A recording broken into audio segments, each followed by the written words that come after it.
Optimal Living starts here. I'm Andrews Harris, and I'm here with Versandra Kenny Brew. And on this episode of Ask Coach Versandra, we're going to talk to Coach Versandra about her up-and-coming book. Yes. I'm excited for you. Yes, and I am too. All right. So let's talk about the title. Let's see. The title here, and my apologies. Becoming Healthy, Happy, and Rich. Yes. Becoming healthy, happy, and rich. Yes, it is my latest. So this is book number 7. Nice. That is going to be coming out in the fall. I have been working on this probably for about a year. Wow.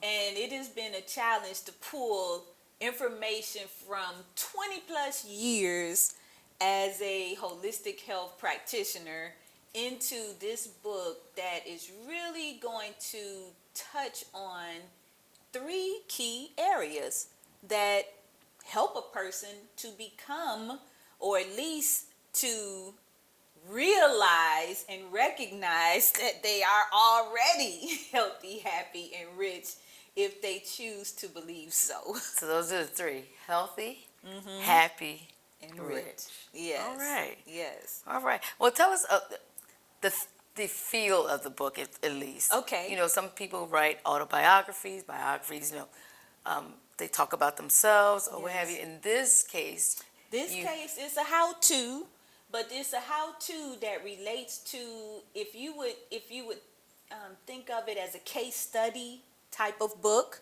where I reflect on 20 plus years of serving holistic health clients. And I'm going to be sharing some of their stories, and maybe even I would say it's their stories, but experiences that my clients have had as they transition their thoughts around their state of happiness, healthiness, and richness. I mean, those are the key areas that everybody's really seeking health and growth in. Everybody wants to be happier, healthier, richer. And so those are the areas that I speak about in this book. So you said it's a how-to. How to. Tell me how you characterize happiness. Well, happiness is something, it's like a state of mind, really. And happiness is something that really comes with what is your mind saying to you. A person that is constantly hearing doom and gloom will not experience a lot of happiness. They probably walk around with a poker face most of the time, very limited smiles, only if something major happens in their life, and even then they're afraid to smile because they're scared something else bad is about to happen. Doom and gloom is the primary vibration. So that is something that you have to get rid of.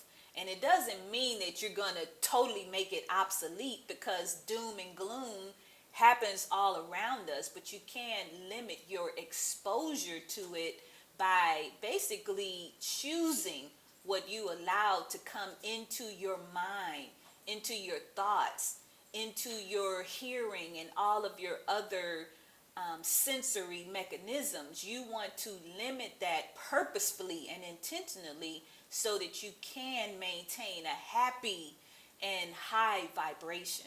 Now, commonly, it's been said that we create our own happiness. Yes.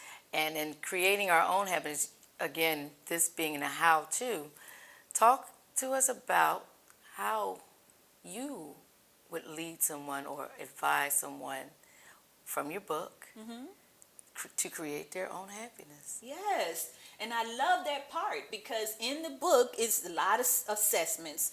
You are self-assessing, and you are looking at what level of happiness you are, because you're gonna have to measure it to know whether it's missing. So where you are. Where you are, you Yeah. gotta assess that first, and then you look at what actually makes you happy. That is the first step What to makes you having happy? more of it in your life, is to determine what makes you happy. I like to use journaling as a part of the process of discovering what makes you happy, because you need to sometimes sit still and think back to some of the most joyful times in your life. As you consider those memories and those experiences, you can now begin to write a list of the things that you know for sure makes you happy. I know for me, music is at the top of the list. Happiness comes immediately when I have this one soundtrack. I think it's called, oh my God, Feel Good Music.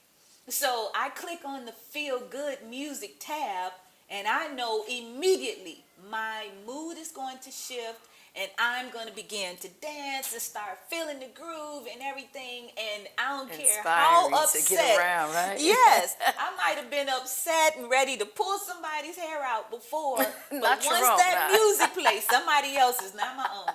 Once the music starts to play, and boy, I tell you the truth, I get to feeling good and carrying on, and I'm like, I forget anything else that might have been happening before. Maybe music is that thing for you. I enjoy, and it makes me happy to be around art and things Yes. that promote creativity. Those are the things. I know you like dance. I do. I do. So Don't tell all my movement. secrets.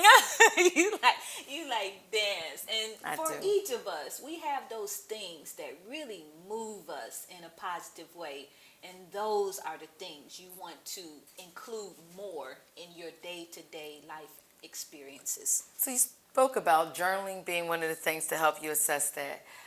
You spoke about things that inspire us and inspire our creativity for happiness. What is an important point that you would like to bring out about happiness before we move on to the next segment of your book? I think the most important about happiness that I want you to take away is the fact that it is something you have to create yourself. You have to choose to be happy, and you have to choose to bring more happiness or happy feeling and happy experiences into your own life, because it is your life. By creation, you get to choose how it goes, and you cannot believe the hype that you are not in control of your own happiness, because that is an untruth. It is a lie. If I would say from the pit of hell, it's a lie, because happiness is yours for the taking. So the self-reflection that helps you create and assess yourself with the self-reflection to see what it is that makes you happy, to inspire yourself to create more of that. Yes. And to create an environment that supports and surrounds that. Mm-hmm. Very nice, very Yes. nice. So moving on to health, to the healthy portion. We know how much you like the healthy part, and we love to be healthy. So tell us how this book inspires one to be healthy, to include that in their happiness. Yes, yes. And one thing you have to do is recognize that each person is different. So your belief system about your state of health might be different from someone else's. And the perfect way of describing that is, some persons will go to the doctor's office. They will give you your numbers. They will give you your blood pressure. They will give you your cholesterol. They will give you your, what else do they give you automatically? Your heart rate. They might give you your heart rate, but they give you some basic stats on your health and wellness. And they will say something like, oh, you're borderline diabetic. That one person might come from that doctor's appointment and say, oh, the doctor says I'm good, I'm healthy, I got a clean bill of health. But to the next person who actually heard pre-diabetic, they would think something different. And they say to themselves, I have some things I need to do to become more healthy, or as healthy as I want to be, because they do not want to be pre-diabetic, and that is not an option for them. And so they go into action to make changes that are necessary in order to take the pre part away and the diabetic part away, and then actually feel as if they are healthy. One thing that I look at personally, and it could be part vanity, but it then is part me just understanding the body's makeup. When I look in the mirror, I am always looking at my midsection. For some people, it's just all about, oh, am I fat? But for me, it's not about fat. It's about having the knowledge that when you look at your midsection, it's going to determine whether you have high cholesterol. You're going to be able to tell that about, how those pooches kind of roll out. They can tell you different things. They can tell you about whether you are having a problem with breaking down sugar. So if you are insulin resistant, you can tell that by the shape of your belly. You can tell by the shape of your belly whether you are constipated and you are having problems with elimination, which means that your digestive system is not functioning optimally, and that can let you know that you're not quite as healthy as you want to be. So you make the necessary changes in order to have a more free-flowing bowel and do the things. We want to be free-flowing.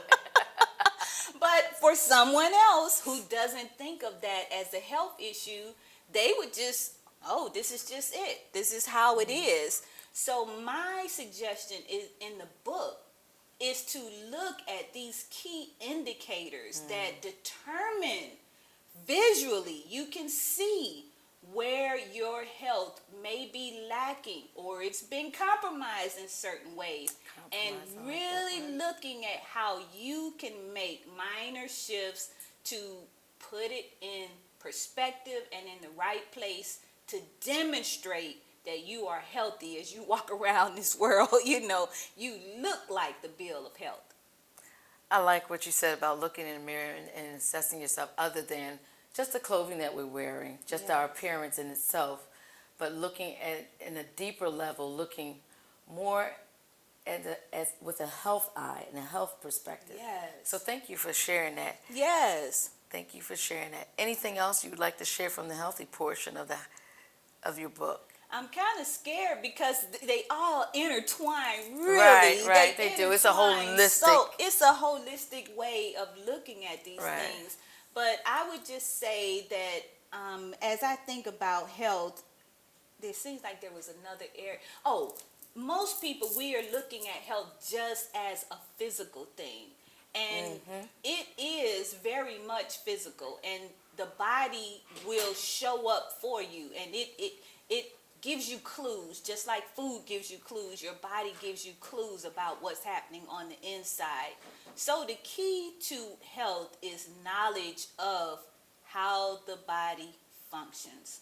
And that is very essential, and I write a lot about that in this book because I recognize that although, as a practitioner and as a yoga instructor, we study the human anatomy. And so we get to know it on a deep level. So I recognize that my information and what I've received about my physical body makes me look at it differently. It makes me look at my clients' bodies differently. So I want my readers to have some of that same information about the body, basic information that every human being needs to have. I think we need to be teaching anatomy in elementary school, probably at 3rd grade even, because I believe if we knew how our bodies function, knew a little bit more about it, then our state of health would be so different. If you don't know, then you're just kind of ignorant of this amazing structure that you live with every day of your life. And just knowledge is power. And I think that we have to go deeper and learn a little bit more about this one body that we have to deal with for the rest of our lives. Well, thank you for that. In this portion, we talked about the happiness. We talked about health. We know that health is our wealth. But we're going to talk about another aspect of wealth that your book talks about, and tell us about that as you bring forth Yes, what yes. your, I say, ideology Yes. of wealth Yes, is. yes. So we're talking about healthy, happy, and rich, and so richness, we know that is having abundance of something. Richness, it's an overflow that you know that there is, and so richness can be rich in physical dollars and cents. Coins, dollar bills. Currency that might be your other kind of currency. Everybody's now talking about the what do you call the other kind of currency? Oh Lord, the The Bitcoin? Bitcoin. Oh, What's the other term they use for that? Cryptocurrency. cryptocurrency, right? Cryptocurrency. That's another type of currency. But I really want people to understand that cash is not the only currency in this book, and that your richness lies far beyond your bank account. In fact, your richness and how rich you really are right now is such that you really don't have to have all the cash you think you got to have in order to live the life that you want to live. And some of the things that I bring up in this book is about living a life of service, and how service turns into currency, and how I am able to travel to different countries and all over the place, and not because I have a bank account that represents all the things I do in my life. People look at my life and they say, "Oh my God, you are rich." And I say, "Yes, I sure am." But if you were to go and look at my bank account, you may not compare and say the same.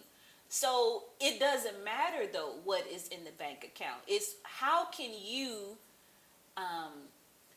build up enough currency in any particular area that you can live the same lifestyle of someone who has a lot more cash.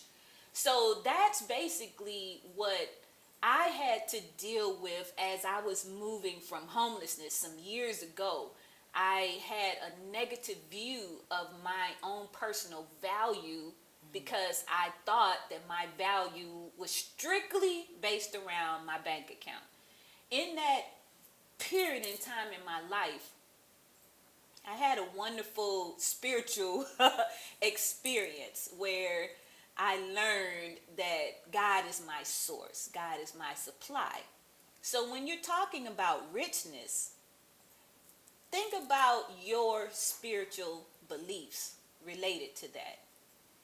If you are one who believes in the Bible, if you are one that believes in the Quran, if you are one that believes in the Torah, no matter which spiritual book you have studied in your life, you have learned that God is your source and your supply.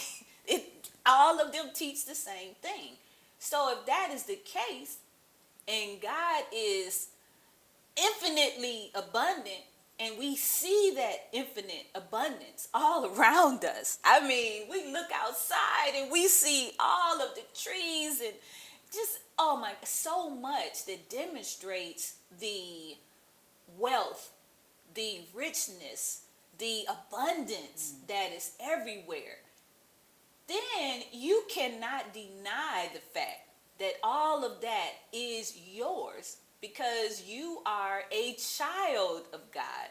Now, I know I'm getting personal and these are my personal beliefs, but it's my book.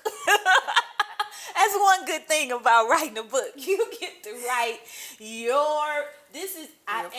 it's my experience. Yes, an experience. It's my experience. I've seen it time and time and time again. And I want to share with individuals who may have decided something different. They might have decided that they are poor. Let's see, what's the opposite of healthy? That they're sick. Opposite of health, happy is They're unhappy. Unhappy or Dissatisfied. sad. And then the opposite of rich is poor. So you might believe those opposite things about yourself. This book is to show you that you are not that. Those beliefs are not true. And it's all about changing your beliefs about yourself and recognizing that cash is not the only currency. This is something that this world that we're living in right now is causing us to believe through television and movies and stuff like that, that put these images out there that many of them are just images. They're not real even, but they make people think that they're less than because they don't see themselves as the images portray. And so I want people to really begin to look at themselves differently and see all the goodness within them, and that if they choose to add value to who they are so that they are rich, rich beyond measure, that they are totally in control of that. I add value to myself every day as a Toastmaster. You know, I serve, let's see, oh my God, 2,000 plus individuals in the state of Georgia in a volunteer role. And people ask me all the time, why do you do that? That doesn't make sense. You're not getting paid. And they say things like, if it don't make dollars, it don't make sense. And I go in and I prove to them the opposite of that. Because through service to others, I make connections that turn into dollars and cents. Through service to others, I am invited to tables that I may not have been invited to, even if I had the money in the bank, because these tables come by invitation only.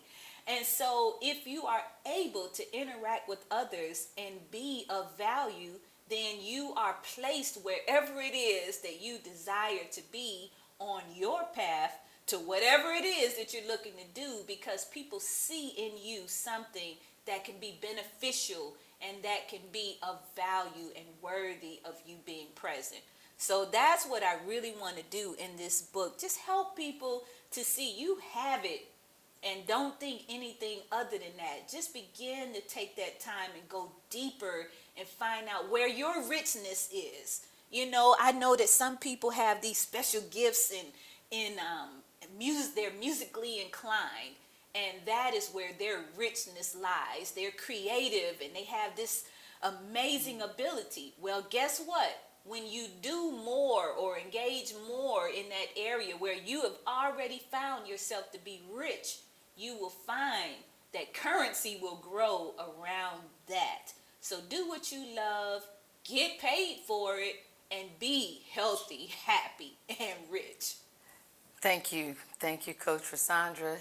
Thank you for sharing your upcoming book, Becoming Happy, Healthy, and Rich. Yes, yes. We appreciate you showing up the show, inspiring us to always reach an optimum level of living. We thank you for joining us here on Optimum Living Starts Here. Ask Coach Versandra, her current book, Becoming Happy, Healthy, and Rich.